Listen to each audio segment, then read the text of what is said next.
The question of how the universe's first galaxies and black holes emerged has yet to be answered.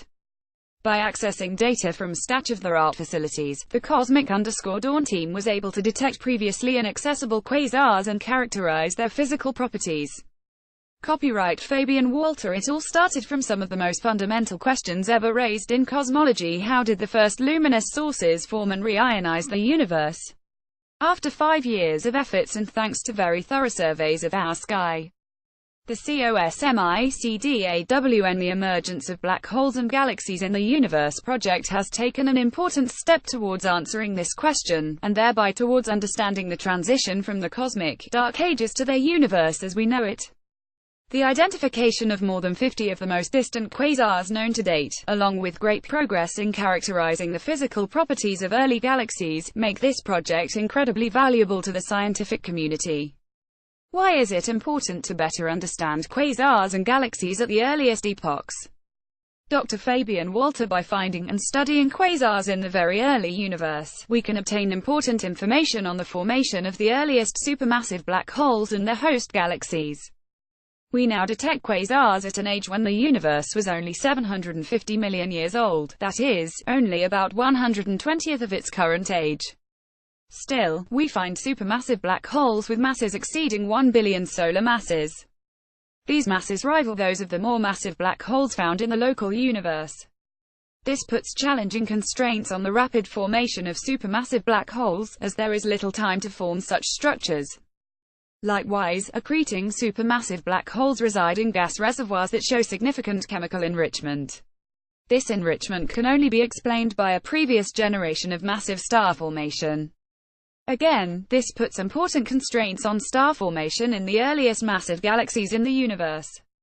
How does the project differ from previous attempts at gathering this knowledge? These quasars are extremely rare, and therefore large sky surveys are needed to select them. Our team had privileged access to the latest multi-wavelength sky survey, the so-called Pan-STARRS-1 survey. This survey was executed at a dedicated observatory in Hawaii, and, among other things, was designed to find quasars at redshifts that were previously not accessible. This enabled new selection techniques, particularly due to a red filter that was accessible for the first time with this new facility. Thanks to our efforts, we were able to triple the known quasar population, and significantly push the redshift frontier to earlier cosmic ages. What would you say were your most important findings?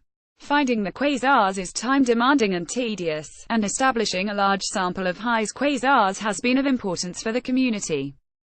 Once the quasars are found, they can be followed up with multi-lambda state-of-the-art observatories both in space and on the ground. One of the most important findings was the fact that we could establish that some of the quasars live in major galactic overdensities that were already in place when the universe was less than 1 year old. Our follow-up observations also established the presence of massive amounts of gas, sufficient to fuel future star formation, and provided evidence of ongoing star formation in the host galaxies. How did you proceed to get to these results? Some of the main results were obtained by targeting the newly discovered quasars with the Atacama Large Submillimeter Array ALMA, a newly available radio interferometer, and the IRAM-NOAMA Observatory in the French Alps. The former facility is located in Chile, at an elevation of 5,000 meters, and provides by far the best millimeter observations worldwide. These observations were essential to establishing the presence of overdensities around the quasars, as well as characterizing the detailed gas-dust properties of the host galaxies. What do you hope will be the impact of this project on the scientific community? Our results put more stringent constraints on theories of early structure formation, as theoretical cosmological models need to explain and account for the presence of the billion solar mass black holes as well as the chemically enriched gas and dust.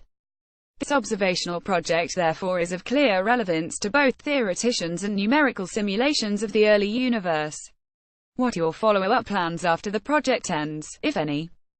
So far, we have only been able to focus on characterizing the accreting supermassive black hole and the gas dust in the quasar host galaxies. No stars have been able to be detected in the quasar hosts yet, even though the expectation is that a massive stellar component must exist in these quasars. This is likely due to the fact that the central bright quasar emission, powered by the accretion on the central supermassive black hole, outshines the stellar light. The Next Generation Space Telescope JWST has the potential to finally detect the early stars that constitute the quasar hosts. We plan to submit comprehensive observing programs to observe a sample of quasars with JWST, with an anticipated launch date in early 2019. Cosmic_DAWNCORDIS project page. Source: interview from ResearchU Results Magazine N. 67 p. 89. Related information.